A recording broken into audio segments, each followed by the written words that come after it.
Bismillahirrahmanirrahim. Assalamualaikum dan salam sejahtera. Kami terdiri daripada kumpulan Muhammad Danish bin Linod, Aizat Emmanuel, anak lelaki Francis, Nur Amirah binti Rosli, Siti Nur Haliza binti Samsudin, Ahmad Rafi bin Muhammad dan saya Nur Fain Afwan bin Zazali selaku pembentangan penggunaan media sosial dalam sektor awam.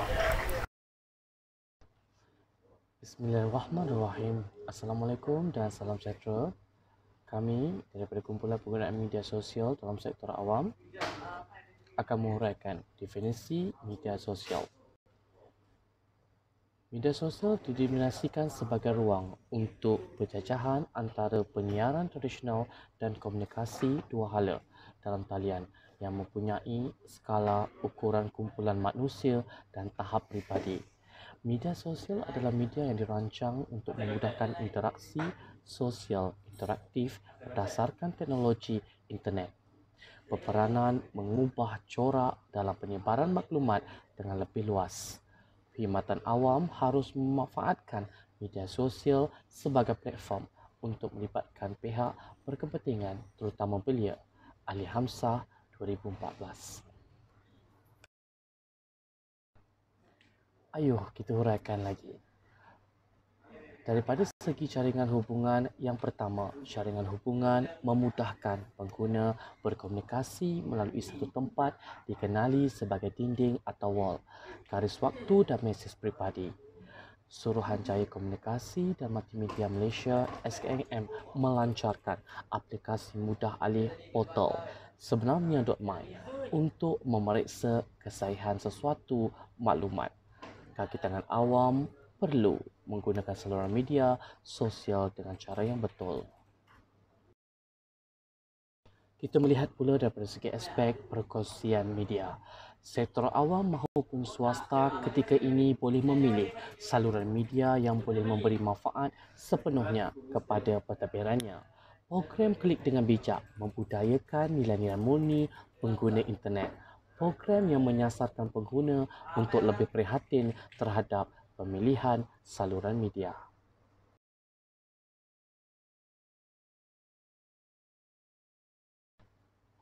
Penggunaan media sosial dalam sektor awam.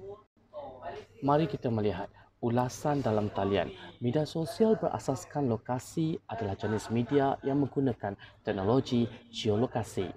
Laman ulasan dalam talian mempunyai pelbagai jenis bermula dari sektor komersial hingga ke sektor awam. Penting bagi mengekalkan hubungan antara perkhidmatan kaki tangan dan pengguna awam. Forum perbincangan. Yang pertama, pengguna internet menggunakan media sosial untuk berkomunikasi, berkumpul di forum perbincangan dan bertukar mesej di forum untuk berbincang. Penggunaan media sosial dalam sektor awam. Penerbitan sosial. Salah satu platform penerbitan sosial seperti blog dan microblog dapat dikongsi untuk dibaca oleh pengguna.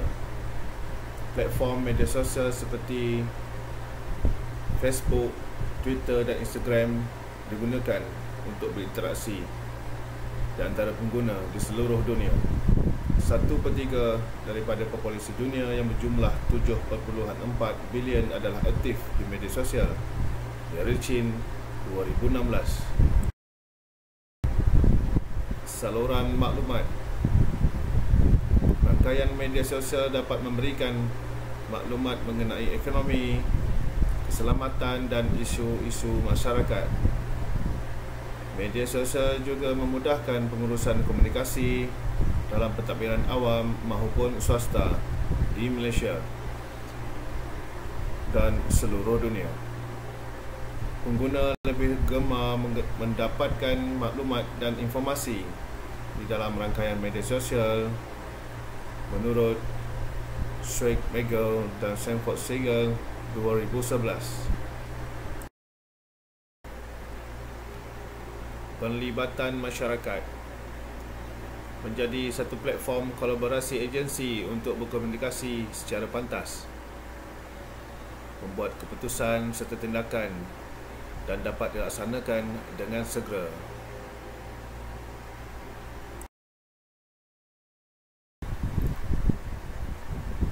hubungan dengan masyarakat, dapat berhubung melalui rangkaian sosial dan berita sosial, aplikasi bookmark sosial dan perkongsian media, microblogging, blog komen atau forum.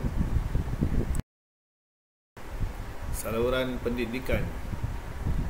Penggunaan media sosial di dalam sektor awam dapat menyalurkan maklumat pendidikan, maklumat antara kaki tangan, jabatan kerajaan ataupun swasta di seluruh dunia. Media sosial dapat membantu golongan guru dan murid untuk memperolehi informasi semasa yang bermanfaat. Contoh, menggunakan aplikasi Telegram dan Google Classroom. Okey, kita pergi kepada kesan pula. Yang mana kesan ini ada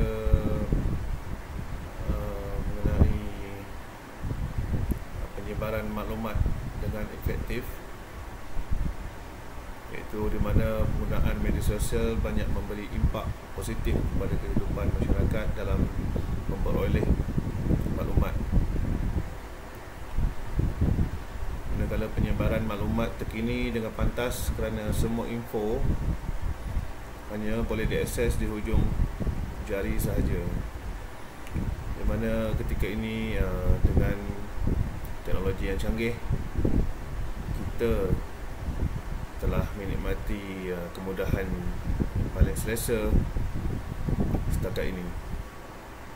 Sebagai contoh, laman sosial Majlis Keselamatan Negara, iaitu MKN, yang membantu menyebarkan info berkenaan pandemik COVID-19.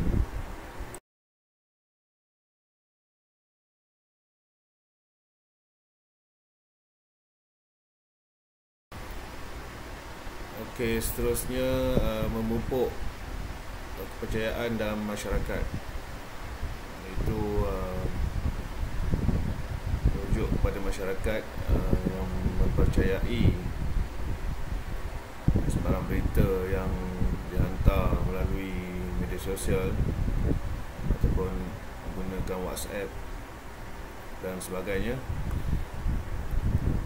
di mana kredibiliti pihak awam tidak lagi disoal oleh kerana orang awam tahu di mana untuk mencari berita yang sahih. Ini bermakna berita yang tidak benar selalu dihantar melalui media sosial, dan kerajaan perlu memantau isu ini sehingga ke akar umbi, kerana ia boleh menggugat keselamatan negara dan ketenteraman awam. Dan seterusnya, agensi yang menyebarkan maklumat dapat digambarkan sebagai agensi yang jujur dan merupakan sumber yang boleh diharapkan. Ini merujuk kepada Kementerian Multimedia ataupun pihak MKN sendiri yang mengawasi sebarang berita yang dikeluarkan adalah disahkan benar sebelum dihantar kepada rakyat, bagi menjamin kesejahteraan negara dan seterusnya pada ekonomi negara. Jadi di sini penyebaran sebarang maklumat melalui media sosial telah pun dipantau sepenuhnya oleh kerajaan, dan sekiranya terdapat berita yang tidak benar begini, rakyat diminta untuk memberitahu kepada pihak berwajib ataupun pihak kuasa seperti polis untuk mengambil tindakan.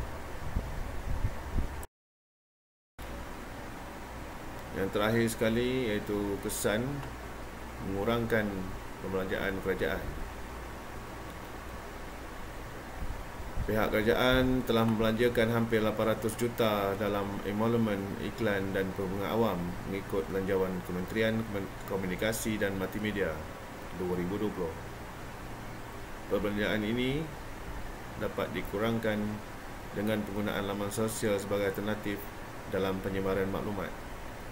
Ini merujuk kepada penggunaan laman sosial dan media sosial yang digunakan di pentadbiran awam maupun swasta di Malaysia maupun di dunia yang menggunakan laman sosial secara meluas, dan ianya dapat mengurangkan kos perbelanjaan sesebuah organisasi ataupun sebuah pentadbiran.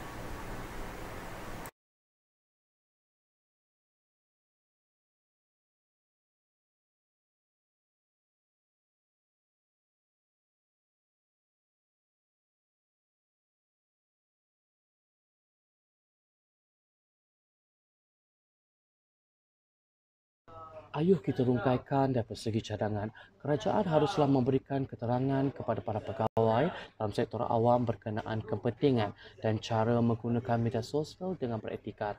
Kerajaan haruslah memberikan pendedahan kepada para pegawai dalam sektor awam dengan menekankan kegunaan media sosial untuk mengoptimumkan penggunaannya dalam sektor awam.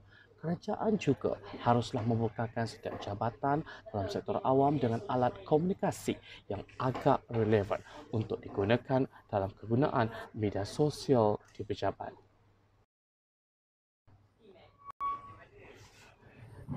Dari segi cadangan, kerajaan juga haruslah mengagikan belanjawan yang agak sesuai untuk memastikan setiap anggota dalam sektor awam dapat menggunakan dan mendedahkan diri mereka dalam kegunaan media sosial.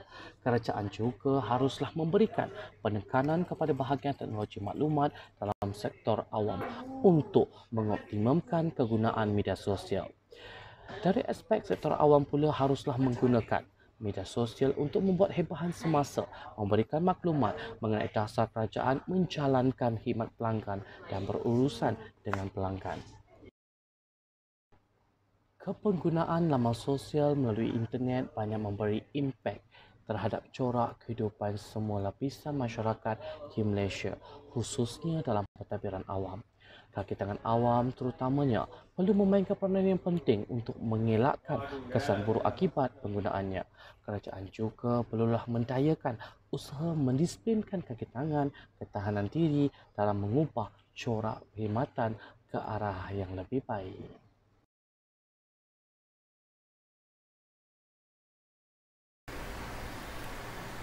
Kesimpulan daripada kajian ini, kita mendapati laman sosial melalui internet telah banyak memberi kesan corak kehidupan pada semua lapisan masyarakat di Malaysia, khususnya dalam pentadbiran awam maupun swasta.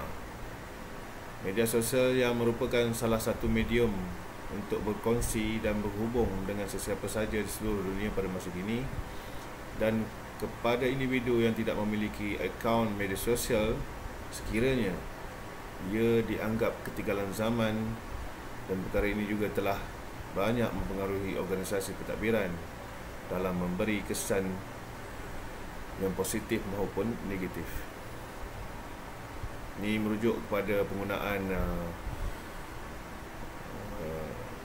peralatan media sosial yang semakin canggih, semakin hari semakin canggih, dan di mana jika kita tidak menggunakannya, dikategorikan ketinggalan dan tidak mengikut arus masa.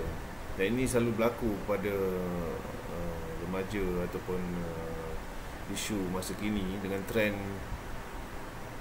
yang seolah-olah setiap kali dia bertukar kepada gadget yang mahal ataupun yang terkini, yang telah menjadi satu trend remaja menunjukkan imej mereka kepada kawan-kawan sekeliling ataupun masyarakat sekeliling. Di sektor awam ini, media sosial sudah pasti mempunyai kekuatan dan kelemahannya, iaitu media sosial ada di sudut positif dan juga di sudut negatif. Dan jika digunakan dengan betul, media sosial ini amatlah berguna pada masyarakat, bangsa dan negara. Dan begitulah sebaliknya. Dan oleh yang demikian, dengan jumlah pengikut media sosial yang besar seperti Facebook, Twitter dan Instagram, maka agensi kerajaan perlu menggunakan secara kreatif dan inovatif dengan kawalan dan amalan yang baik bagi menjamin kesejahteraan bersama. Ini bermaksud kerajaan perlu memantau setiap pergerakan ataupun setiap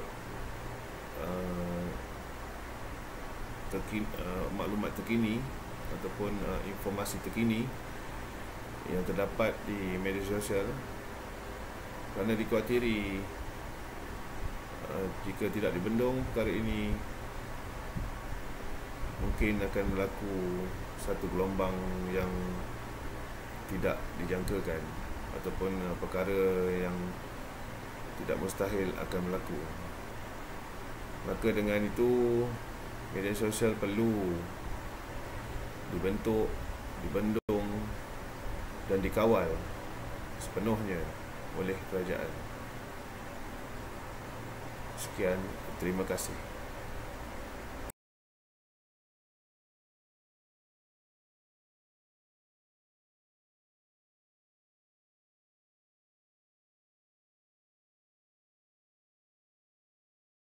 Hai, saya ingin memperkenalkan diri. Saya Nur Amira binti Rosi, bernombor matrik 276637.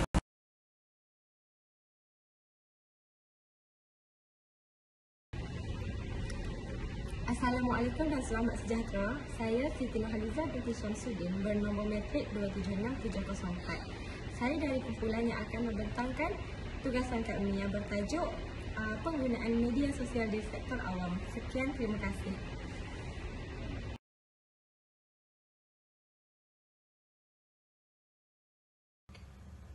Selamat pagi dan selamat sejahtera. Saya Isaac Manuel Analaki Francis, nombor kad matrik 276507, memperkenalkan diri. Kami sebagai satu kumpulan telah menyediakan satu tugasan kumpulan yang bertajuk penggunaan media sosial dalam sektor awam. Terima kasih.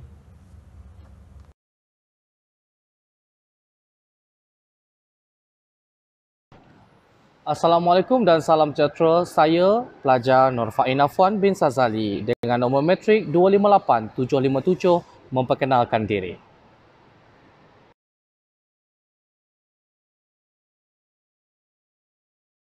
Assalamualaikum dan selamat sejahtera. Saya Ahmad Rafi bin Muhammad, nombor matrik 276470. Kumpulan kami membuat kajian ke atas penggunaan media sosial dalam sektor awam di Malaysia. Terima kasih.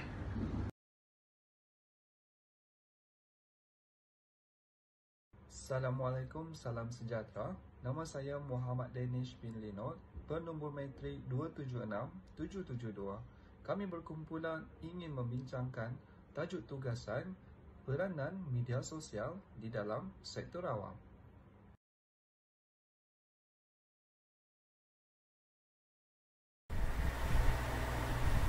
Kepergunaan laman sosial melalui internet banyak memberi kesan terhadap corak kehidupan semua lapisan masyarakat di Malaysia, khususnya dalam pentadbiran awam. Kaki tangan awam terutamanya perlu memainkan peranan yang penting untuk mengelakkan kesan buruk akibat penggunaannya. Kerajaan juga perlulah membudayakan usaha mendisiplinkan kaki tangan ketahanan diri dalam mengubah corak pentadbiran ke arah yang lebih baik. Sekian, terima kasih. Itu sahaja persembahan daripada kami dengan wabillahi taufiq wa hidayah. Wassalamualaikum warahmatullahi wabarakatuh.